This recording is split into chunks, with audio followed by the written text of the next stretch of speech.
پہلے تو امی نہ سمجھی کہ بھلا چھوٹی بچی کو کیا کام ملے گا، مگر جب انہوں نے کہا کہ گورے صحت مند بچوں کی بہت ڈیمانڈ ہے انڈسٹری میں، تو خاص طور پر ڈائپرز وغیرہ کی ایڈ کے لیے، تب امی مان گئی اور مجھے پرنسپل کے تھرو ایک ایڈ کمپنی میں لے گئی۔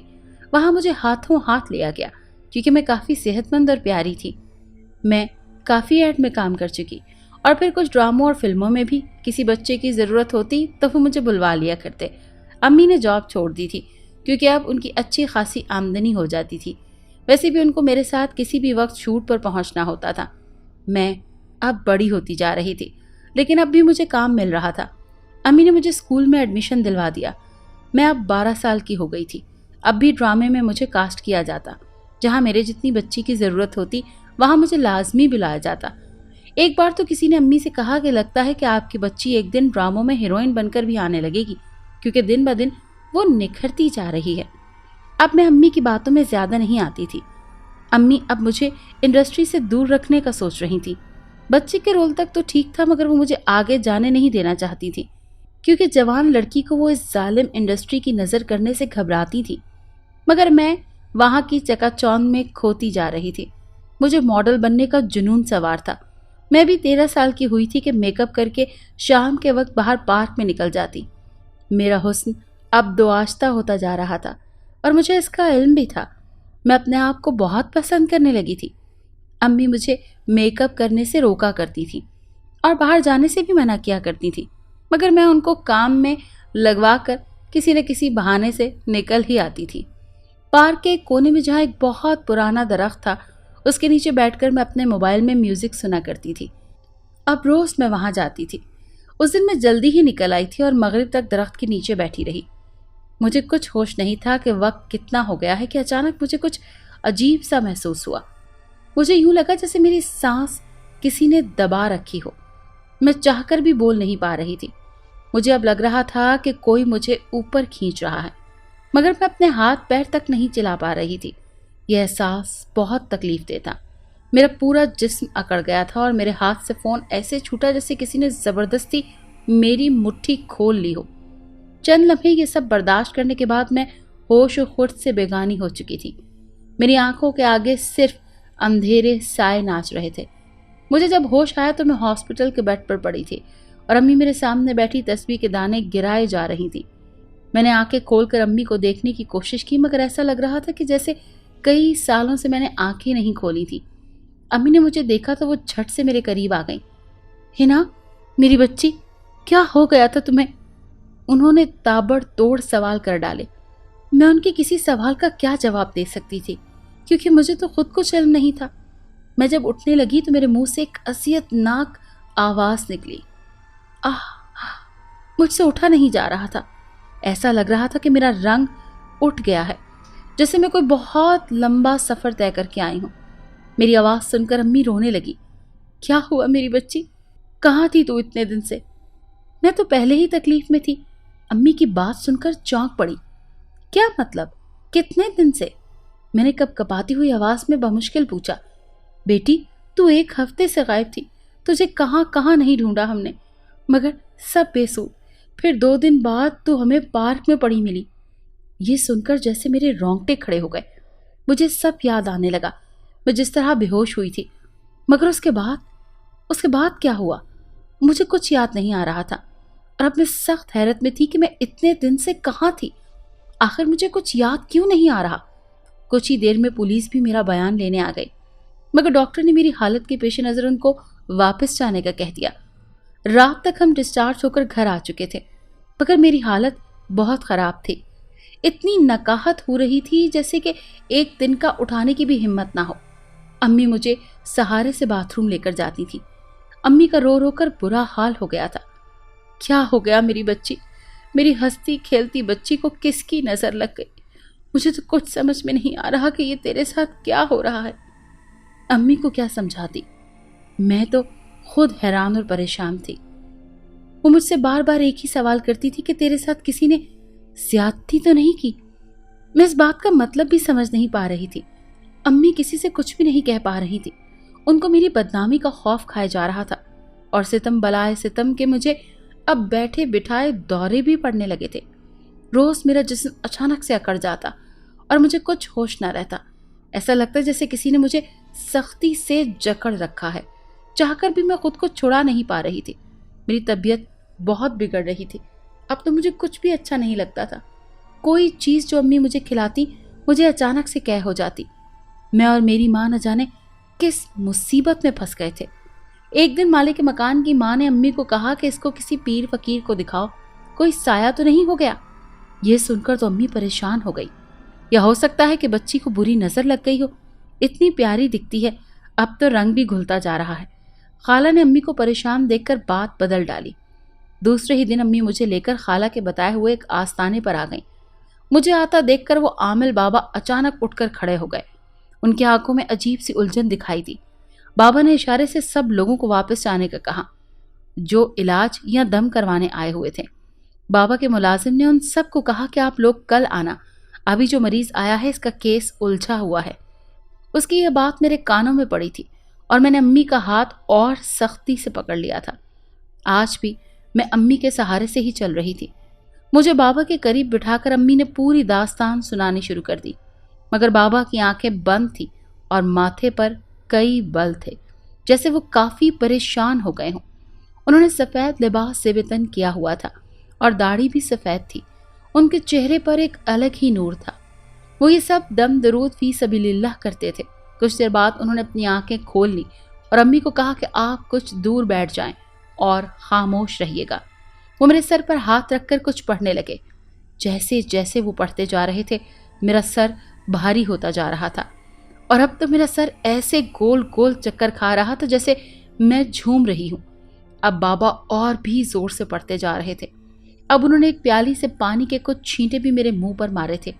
وہ جیسے ہی پانی کے چھینٹے مارتے مجھے بہت زور کا جھٹکا لگتا اور میں چیخ پڑتی. میری چیخوں سے امی بھی رونے لگی تھی, مگر بابا نے کہا خاموش ہو جاؤ مائی, ہمیں اپنا کام کرنے دو. کچھ دیر تک یہی عمل جاری رہا اور میں بے ہوش ہو گئی. بابا نے امی کو بتایا کہ تمہاری بچی بھی ایک جن کا سایہ ہو گیا ہے اور مجھے کچھ اور بھی محسوس ہو رہا ہے.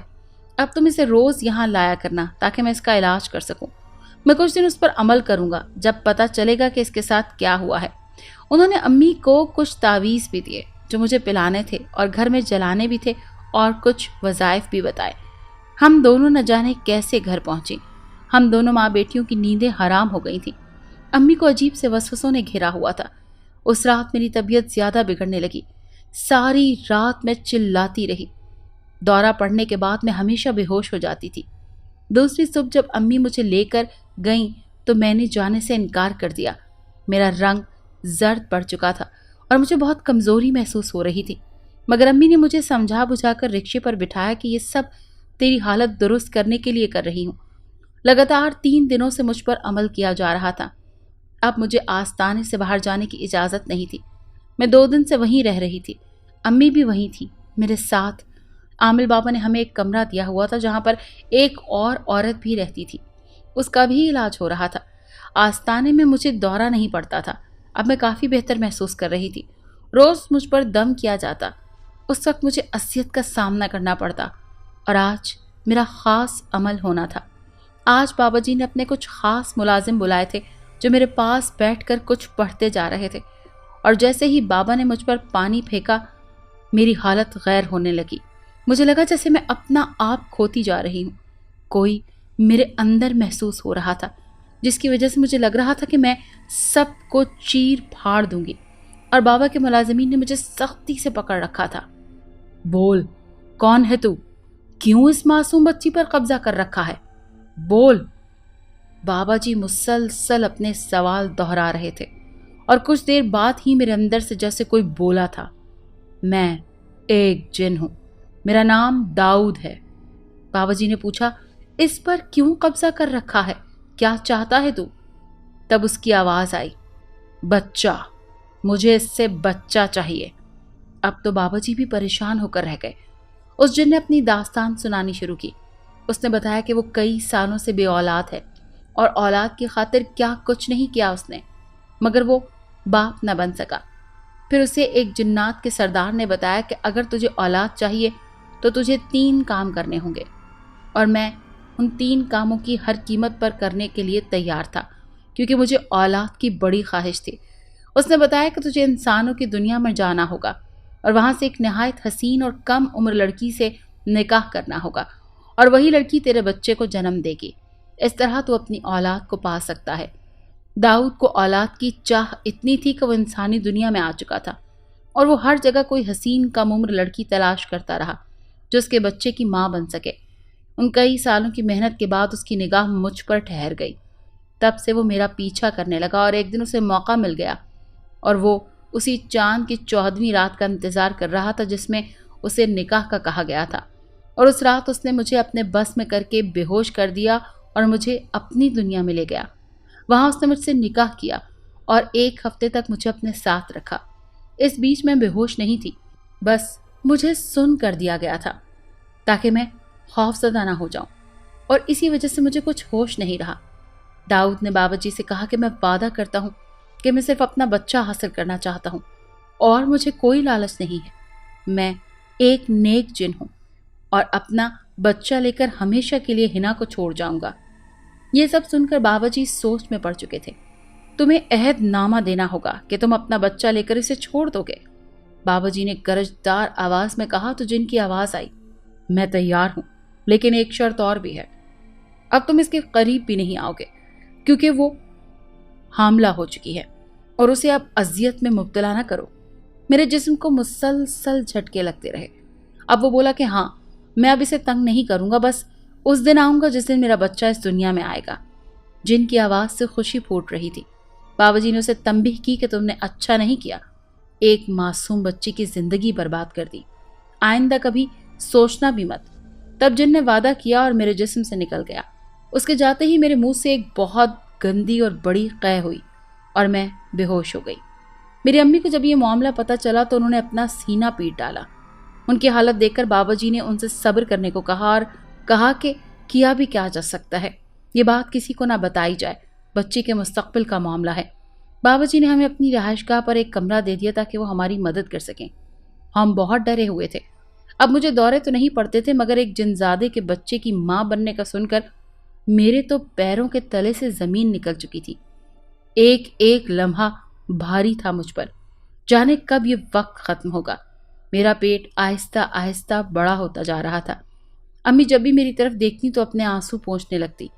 کاش میں تجھے 7 پردوں میں چھپا کر رکھتی، تجھے یوں نہ دنیا کی نظروں میں لاتی، نہ جانے کس کی نظر کھا گئی ہے تجھے۔ ان کی باتوں سے میں اور خوفزدہ ہو جاتی، مگر اب وقت قریب آ گیا تھا۔ ایک رات آدھی رات کو ہی مجھے سخت تکلیف ہونے لگی۔ میں نے چلا کر امی کو پکارا۔ امی ہڑبڑا کر اٹھی تو مجھے اس حالت میں دیکھ کر سر پکڑ لیا۔ وہ جلدی سے بابا جی کے کمرے کی طرف بھاگی۔ بابا جی اس وقت تہجد پڑھ رہے تھے۔ کیا ہوا بہن؟ وہ ہنا۔ انہوں نے کمرے کی طرف اشارہ کیا تو بابا جی سب کچھ سمجھ گئے۔ انہوں نے ملازم سے کہا کہ جلدی سے دائی کا بندوبست کرو، مگر جب وہ کمرے تک پہنچے تو وہاں ایک عجیب سا منظر تھا۔ بابا نے دیکھا کہ کئی جنزادیاں میرے گرد گھیرا کیے کھڑی ہیں، اور ایک جنزادی جو کہ دائی تھی وہ میرا بچہ اس دنیا میں لانے کی کوشش کر رہی تھی۔ انہوں نے جیسے ہی میرے جسم پر ہاتھ پھیرا میرا پورا درد ختم ہو گیا۔ اب وہ اپنا کام کر رہی تھی اور کچھ ہی دیر میں بچے کے رونے کی آواز میرے کانوں میں پڑی۔ اب میں پرسکون تھی، جبکہ جنزادیاں خوشی سے تالیاں بجا رہی تھیں۔ ایک جنزادی قریب آئی اور اس نے وہ بچہ دائی کے ہاتھ سے لے کر چوما اور مجھے ایک تحفہ دیا، اور پھر اس طرح ہر جنزادی میرے قریب تحفے رکھتی گئی۔ میرے پاس تحائف کا ڈھیر لگ چکا تھا۔ پھر وہ سب کہیں غائب ہو گئی۔ ان کے جانے کے بعد ہی امی اندر آ پائیں۔ یہ سارا منظر صرف مجھے اور بابا جی کو نظر آیا تھا۔ بابا جی مسکرا رہے تھے اور میرے سر پر ہاتھ رکھا اور دعا دی، بیٹی آج تم آزاد ہو چکی ہو، اب اس بات کو خواب سمجھ کر بھول جاؤ۔ مجھے اب ذرا بھی تکلیف نہیں ہو رہی تھی، میں بالکل پہلے جیسا فیل کر رہی تھی۔ 2 دن بعد ہم بابا جی کا شکریہ ادا کر کے وہاں سے نکل آئے تھے۔ ان تحائف نے میرے لیے نہ جانے کیا کیا چیزیں تھیں۔ ایسی بیش قیمت چیزیں میں نے پہلے کبھی نہیں دیکھی تھی۔ ہم جب کرائے والے کمرے میں واپس آئے تو اس رات مجھے کوئی نظر آیا۔ وہ ایک ہیولا تھا۔ اس نے میرا نام پکارا، ہینا تمہارا بہت بہت شکریہ، تم نے میری سب سے بڑی خواہش پوری کر دی، اور میں اس کے بدلے میں تمہارا احسان تو نہیں چکا سکتا، مگر میں تمہیں کچھ دینا چاہتا ہوں، اسے قبول کر لو۔ یہ کہہ کر وہ غائب ہو گیا۔ میری تو سانس ہی سوکھ گئی تھی، دل پتھر بنتا جا رہا تھا۔ میں نے پہلی بار اسے روبرو دیکھا تھا، یہ سوچ کر میری جان نکلی جا رہی تھی، اور اس کے جاتے ہی میں ہوش میں آ گئی۔ میں نے وہ ڈبہ جلدی سے کھولا جو وہ دے کر گیا تھا۔ وہ دیکھ کر میری خوشی سے چیخ ہی نکل پڑی، جس کی وجہ سے میری امی جاگ گئی۔ کیا ہو گیا؟ امی دیکھیں تو ذرا۔ میں نے ان کو بنگلے کے کاغذات اور چابیاں دکھائیں، اور ساتھ میں ایک کار کی چابی بھی تھی۔ اب تو امی بھی خوشی سے پھولے نہیں سما رہی تھی۔ ہمارا خواب جو پورا ہونے جا رہا تھا، اپنے گھر کا، اور یہ سب اس جن زادے کی بدولت ہوا تھا جسے میں نے پیدا کیا تھا، جس کی میں ماں